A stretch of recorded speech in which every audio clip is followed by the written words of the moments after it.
let's take a look at our top selections for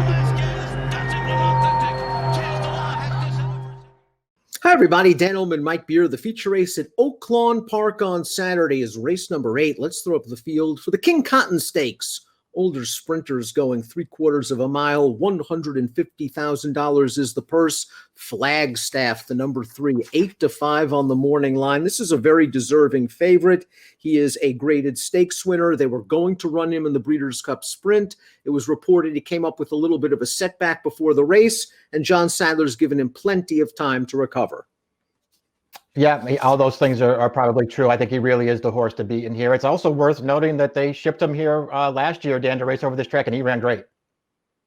What did you think of the Timeform US pace projector for this race? Strike Power given the number 1, yes.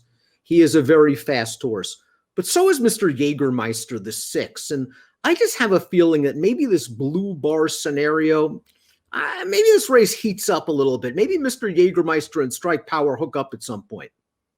Yeah, I sort of looked at it the same way, Dan. I mean, if nothing else, I really feel like it would be a mistake if they didn't try to go with Mr. Jägermeister in here. I mean, certainly he's run okay without the lead in the past, so it's not like he absolutely needs it, but really all of his best races are when he's part of the pace. Strike Power, the number 1, is a graded stakes winner on dirt. He won the Swale back in 2018, and then they put him on the Kentucky Derby Trail, and it took him a long time to recover. He ran a good second in the Grade 2 True North in 2019, and then he went off form again. But he ran okay last time out at Churchill Down, finishing ahead of 2 next out winners. And if Timeform US is right with the pace projector, he gets a great trip for Asmussen. Yeah, I mean, certainly if he can, break running and show speed up the inside and his pace projector is right, he's supposed to be pretty tough in here. I mean, the reality is he ran, really well, I guess, in the first 2 starts of his career. One of those was the Grade 3 Swale. Since then, he's really been underwhelming. I mean, it just sort of feels like he's not truly a graded stakes horse. You referenced the True North back in 2019 when he ran a 102 Beyer finishing second, but he also rode a gold rail that day. On a day where it was all speed. And other than that, Dan, his form just isn't that good. I mean, maybe he'll win this race. Maybe he'll get loose on the lead and that'll be all she wrote. I wouldn't want this horse at a short price.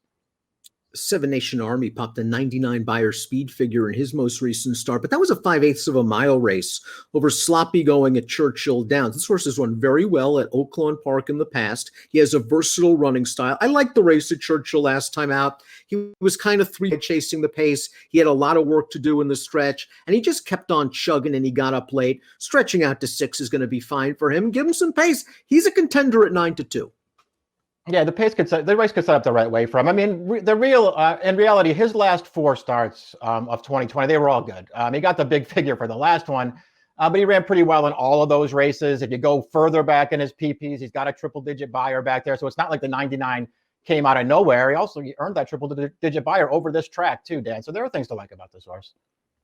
Let's watch Flagstaff's final start as a 6-year-old, the Grade 2 Santa Anita Sprint Championship. I thought he had a very nice trip on the lead under Victor Espinoza. That's a good horse in CZ Rocket who's going to run him down. CZ Rocket came out of this race and ran second in the Breeders' Cup Sprint with a 97 Beyer speed figure. You mentioned that Flagstaff ran well at Oaklawn last year. He certainly did. And no knock on Whitmore, who won that Count Fleet Sprint handicap, won the Breeders' Cup Sprint, was the Eclipse Award champion. I thought Flagstaff was the best horse in that Count Fleet. Yeah, he got very unlucky in the Count Fleet last year. He's supposed to be really tough in this race if he ships it and runs one of his good ones, Dan. That race last time, listen, I guess ultimately he had no excuse in there. The pace wasn't fast. I don't think Espinoza wanted to be on the lead, but nobody took it. So he just put this horse on the front, ZZ Rocket, who, I don't know, Dan, I spent the second half of last year just continuing to knock that horse. He kept winning.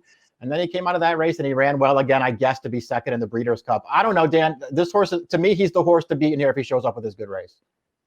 For a hot minute back in 2018, Mucho was the Derby horse to watch. After running second in the Grade 1 Hopeful as the favorite for Bill Mott, you could just sense this horse wanted more distance. But he kind of disappeared. He came back sprinting. Mott kept him sprinting, very reluctant to stretch him out in distance. Then he fell off form a little bit. John Ortiz is a good trainer, and he claimed this horse 2 starts back. And in his first start for Ortiz, this is what happened. His first start at Oaklawn Park as well. Mucho on the outside, going to wear down these horses. Perhaps a return to form with a 92 Beyer speed figure, but he's likely going to have to run even faster against these tougher horses. Yeah, correct. I thought he ran fine in this race. You're going to see him, sort of come up at the end here and close down this horse on the lead, Nuclear Option, who was, we'll just point out here, he was 43-1 in this race. So Mucho had to work hard to run down a long shot in there, but I actually felt like he ran well in that race, Dan. I don't love that he sort of turned into a closing sprinter. I think that could really work against him as time goes on, but there's nothing wrong with this horse, and I wouldn't be surprised if he ran well right back. Boldor is listed as a first-time gelding. I wonder if that's the case because this was his last start at Delta Downs off a layoff, the Samstown Stakes. I wonder if he ran as a gelding in this race. And you rarely see horses close like this at Delta Downs. He has a lot of work to do. He finally gets clear of the outside, and he flies on home. Yeah, big finish here from the top of the stretch to the wire. This is a 5-furlong race, too. You don't win many 5-furlong races from last. At the top of the stretch. He ran well in here.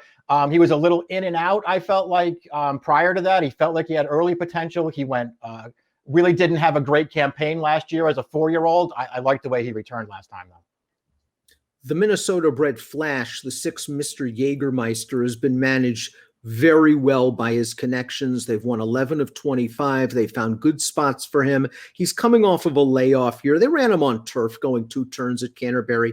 That's not his game last time out. Let's go to the race before that. Now, this is a race he probably should win. He's 1-10 against Minnesota breds. He's on the lead. And for Mr. Jägermeister, going 44 to the half at Canterbury shouldn't be an issue. But he's going to get run down here. And maybe this was the sign that he needed a break. He has run well at Oaklawn in the past. I think he's got to show speed after breezing 59 and change the other day. I agree. Again, I just think it would be a mistake if they didn't come out of there running with this horse. And then we'll just see what happens with him. He's far from impossible. Strike power, is certainly going to show speed from the rail. So it feels like this horse could wind up getting hooked early. But I feel like they have to take that chance. That I don't see him winning this race any other way. Top pick time for the King Cotton Stakes. Interesting race from a dynamic standpoint. I think Flagstaff's probably the best horse in the race, and he's going to get the trip, I would think, sitting behind the 1 and the 6. It's really just the question of whether he's ready, but it appears Sadler's found the spot. As you said, he's the horse to beat. Yeah, and that's why I took him on top. I've spent a little time trying to talk myself into Boldor, who I think he will run well here. I put him second. He was really the only other horse that I was that interested in. I want to give 7 Nation Army another chance, not just because of the last race, which I feel it's hard to judge a 99 Beyer going 5/8 over a sloppy track, but he's run fast at Oaklawn in the past, and it appears he's coming into this race in pretty decent form for Ron Moquett. 2, 3, 4, 1 for me, 3, 5, 4, 1 for Mike. It's the King Cotton Stakes, your feature at Oaklawn on Saturday. Good luck.